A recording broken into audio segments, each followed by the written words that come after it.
that scheme sat on that connection offer for a while, didn't instigate things like the protection survey to actually kind of confirm what that point of connection would look like.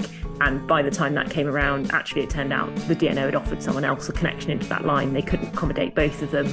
The other project had built out. And so effectively that project had really lost its position because it hadn't progressed things quickly enough.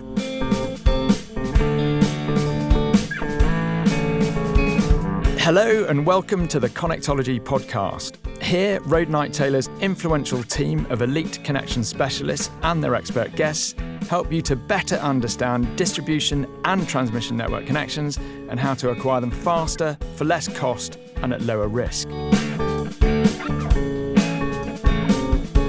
Hi, I'm Cleary, one of Roadnight Taylor's Connectologists, and I'm here this morning with my colleague Nikki Pillinger as we talk about the perils and pitfalls to avoid once a grid offer is accepted. Nikki, we've talked a lot over the years about just how much can potentially go wrong with a project post-acceptance.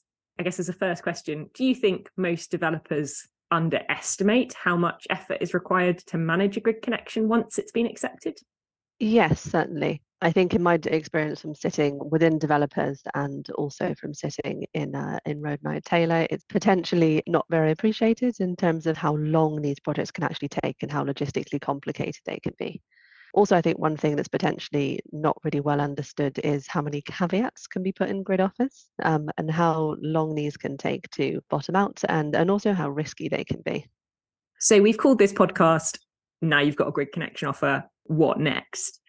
I suppose there's a lot of work that we at Roadnight Taylor do once an offer comes out in the kind of offer review period to get people sort of happy with what they are accepting. But those caveats and clauses you're talking about, actually, quite a lot of that is work that you would then pick up post-acceptance. Is that right? So what are the kind of top things you would look at once an offer has been accepted? So when we go through the connection offer review process, it normally comes out with quite a lot of questions that we will ask the DNO. Some of these can be answered pre-accepting the offer, but a lot of them will have to, the DNO will have to essentially go away and investigate them after the offer has been accepted. So one of the big talking points at the moment is national grid reinforcement works. And back in the day, projects would go through what we all called a statement of works at that point. And normally you would get a letter back from the DNO and it would say, you've got no additional conditions. So we've gone and spoken to National Grid, gone through the transmission works assessment, and your project has passed the statement of works process. Now, almost everything that we see back has a connection date of 2028, 2030, mid-2030s. So that's something that developers would want to know about as soon as possible. In the past, the DNOs haven't had particularly good or consistent processes of actually getting these things submitted. Some have had Appendix Gs, some have actually been more conscientious, let's say, about submitting their MODAPs and therefore taking that project through the project progression process. So now we've actually got the DNOs, or at least some of them, to commit to a more consistent process. And this is something that we as Roadnight Taylor contributed to as part of the industry advisory panels that we sit on. So a lot of the DNOs now will commit to a 3-month process of submitting MODAPs. So I think we've got UKPN, SSE and NGET at the very least to commit to doing MODAPs every 3 months. So at the very least, you're going to have a little bit more of a known timeline with those project progressions, as opposed to them potentially taking, up to 2 years, as some of them have in the past. Yeah, wow. So we're getting better, but this is still stuff which takes a year post-acceptance. It's not something which is going to get bottomed out in a couple of weeks during a kind of offer review process. That's your view. Oh yeah, and to be honest, at the moment, because National Grid are also so busy, they are taking quite a while to actually clock start their project progressions. So even once the DNO has submitted to National Grid, we've got a delay of sometimes several months with clock start on project progressions. Then once they've got that 3-month process to evaluate, they will then come back to the DNO, and we're also seeing delays on the other end as well. So where the DNO and National Grid have got a solution, but they're not agreeing on it, and are not having particularly quick conversations about that. I guess it's all about ascertaining what the potential risk is going to be on that as early as possible, based on our knowledge of what's going on in the network already, what's already happened, and on our sort of more conversations with the DNOs. And I suppose you and I have obviously been through this process a number of times. We've worked together on quite a lot of schemes as they've kind of been built out into construction.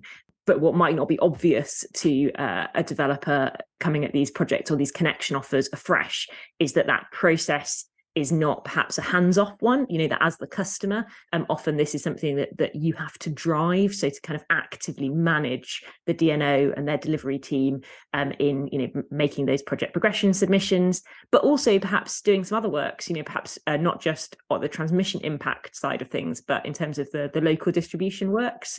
So what are the other kind of things that you would tend to look at post-acceptance? In the first, say for simplicity, you've got a 132 kV project. So a lot of our projects are 132 kV now.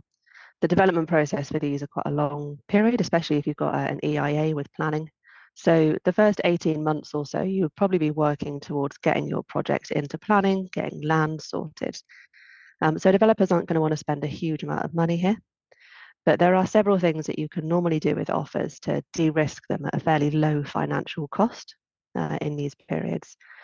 So you've got caveats in offers. One of the favourites is we can connect you into a substation, providing that the board is extensible, room to connect you, and we can get into the substation, we can get access. And if you've got an overhead line connection or a cable connection, you also need to figure out how you're going to do that connection. Especially with overhead line connections into 132s, this can be incredibly complex connections. So what's quite often worth doing is spending that initial money in the first year or so to ascertain what that point of connection is going to look like. You also need to have a look at your communication strategy. So comms on different parts of the network are quite different, and DNOs have got varying policies in terms of what types of communications they want for their protection.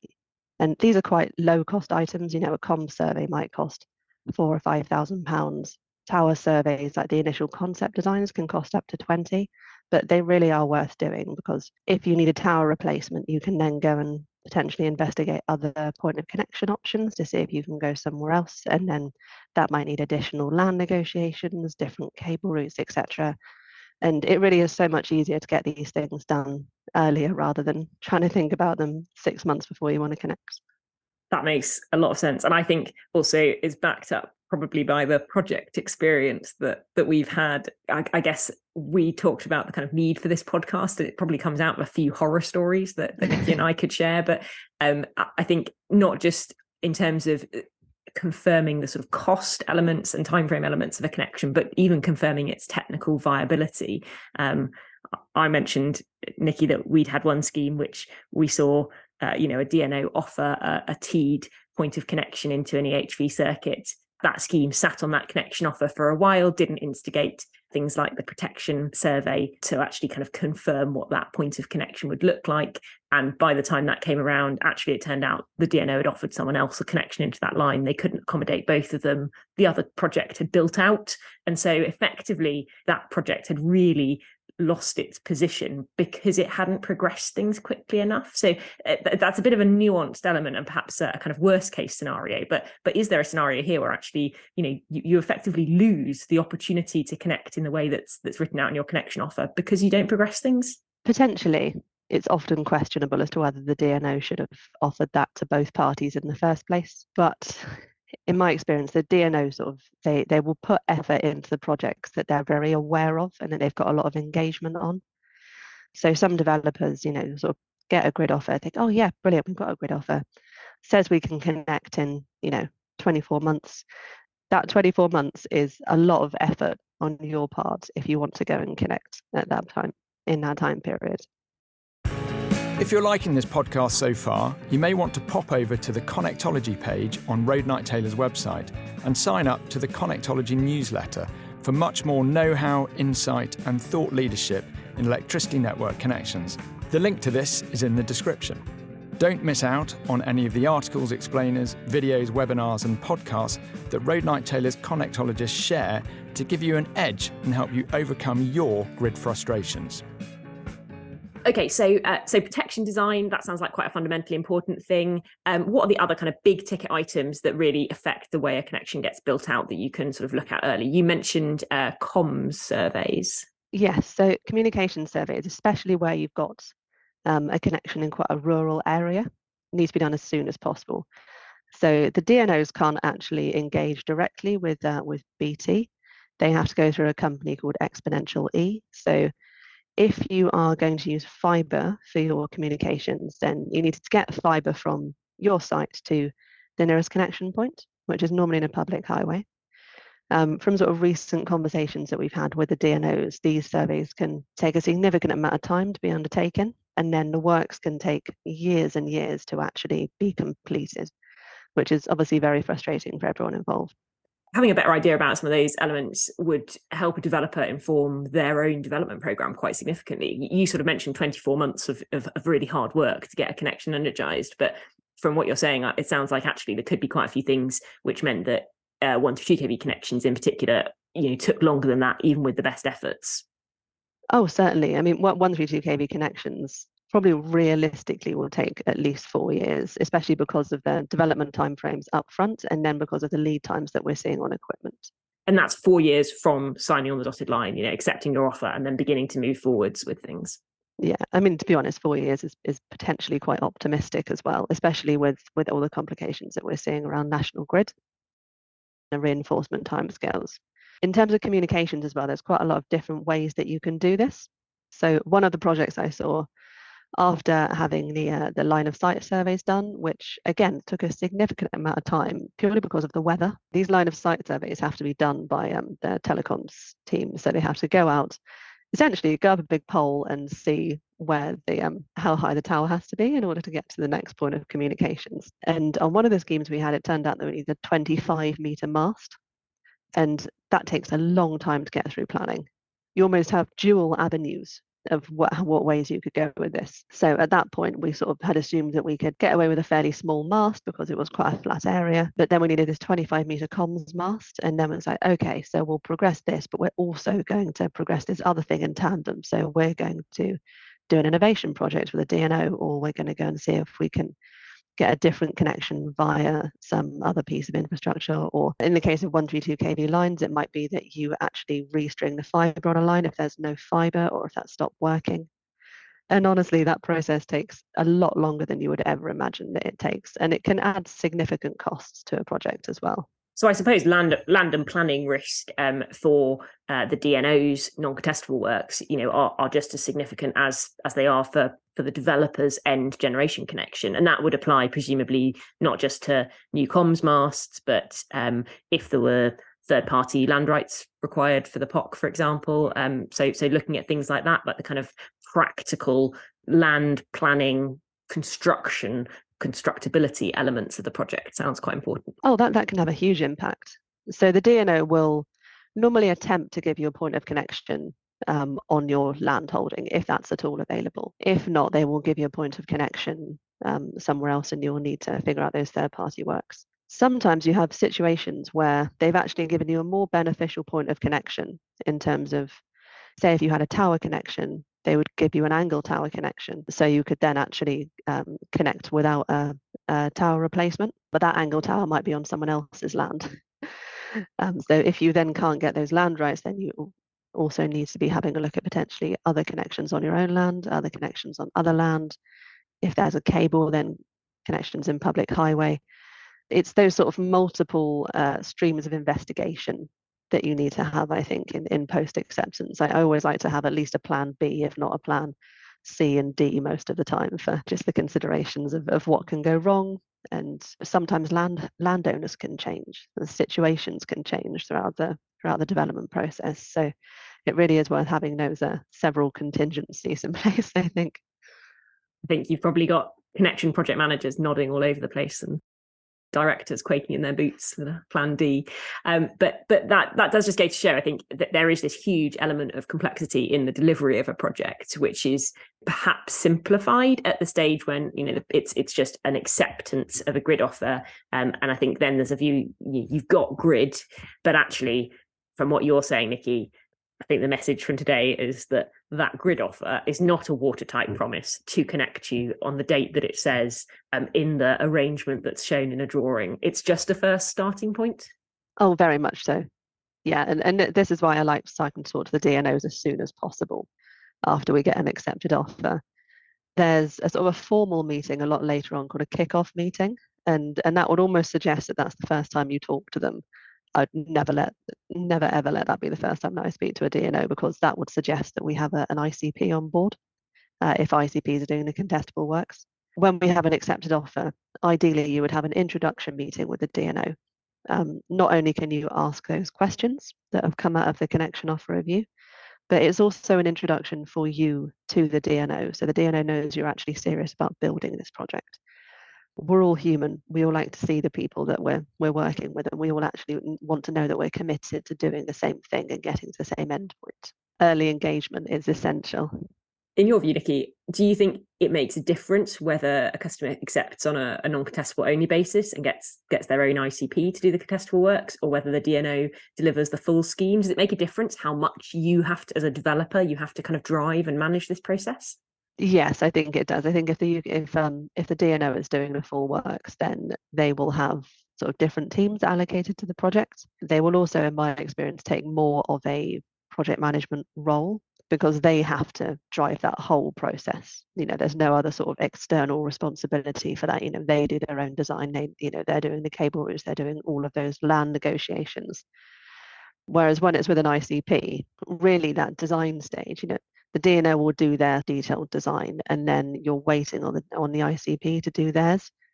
And that can be a fairly long process. And then at the end of that, obviously, you actually get financial close, and then you can order kit and actually progress from there into construction. But there's benefits and disadvantages to doing both, I think. I've always quite enjoyed working with ICPs. I think you can find quite a lot of innovation when you're working with ICPs. I think there's quite a lot of different ways to do things that DNOs wouldn't necessarily champion. And the customer experience can often be quite different if you've got perhaps a slightly more kind of commercially responsive party who you're directly contracting with as an ICP. Yeah, certainly. It's good to have other people in this process as well. ICPs have got experience with doing multiple different connections, multiple different DNOs. And having a really good ICP, I found, has been really, really beneficial in that development process. And it makes managing parties potentially slightly more complex, but also a lot more rewarding in terms of how you actually get through the process. It's also a lot more common, I suppose, for the scale of connections that we're looking at. Generally speaking, these kind of EHV generation connections will have quite a significant scope of contestable works, and it's quite common for our developer clients to appoint an ICP. Final question then from me, Nikki. Do you think, with everything that's going on at the moment, you sort of talk quite a lot about the transmission impact complexity, has it got harder? Is managing post-acceptance connections more of a big deal today because delivery of these schemes has got harder? I think so, yes. I also think that the schemes have obviously got a lot bigger. So in the sort of heydays of subsidy projects, 132 kV schemes were very rare. It was a lot of 11, a lot of 33 kV schemes, and also we didn't have the sort of other conditions around, the longer lead times, around the transmission reinforcements and everything. Purely on a scale basis, 132 kV connections, yes, they can be a lot more sort of financially viable, but also the complexity surrounding them can be so much more challenging. Logistically, it's obviously a lot more difficult to replace a 132 kV tower, and also get to that sort of financial stage where you're happy to order a 132 kV transformer or 132 kV switchgear. The investment into these things is massive. It really outweighs what we had to do with sort of 11 kV and 33 kV connections. So we have a much more complex network than we used to have 10 years ago. And it's incredibly positive that we have that, because we have a lot more renewables connected to the grid. But we also have a lot more system complexity. So we have active network management. So as opposed to just the DNOs modeling a generator on worst case, we now have constraints in place. All of those connections with constraints have to be managed to make sure that they don't push any of the kit over its thermal limits or anything like that. Also, because of the amount of generation that we have connected to the networks now, it's a lot more complex in terms of protection requirements. We've got much higher fault levels. We've got much more actually connected into our networks that the DNOs have to manage. The magic words G99 in a conversation earlier, which it's definitely true. I think I can jump in on this one, Nikki, because I've had the privilege, possibly the punishment of few of the early schemes, sort of some of the first G99 large scale connections through the compliance process, and that was a completely different beast to G59 sort of in the pre-2018 days. So even once you've done all that amazing work in terms of the deliverability of the scheme, constructability, getting everything ordered, and actually it going into construction. Then at the final end, prior to being allowed to energise, there is now a significant additional burden on the paperwork side, and in terms of technical compliance requirements for the generators. So that's probably something for another podcast, I imagine, how we can sink our teeth into G99 compliance. But for now, thank you very much, Nikki, for chatting through the perils of post-acceptance with me. And we hope to see you again soon. Thank you. Bye. Cheers. Thank you for listening to this episode of the Connectology podcast. If you found it helpful, please share it with any of your colleagues or connections you think may be interested. And please do subscribe at Apple Podcasts, Google Podcasts, Spotify, or wherever you get your content.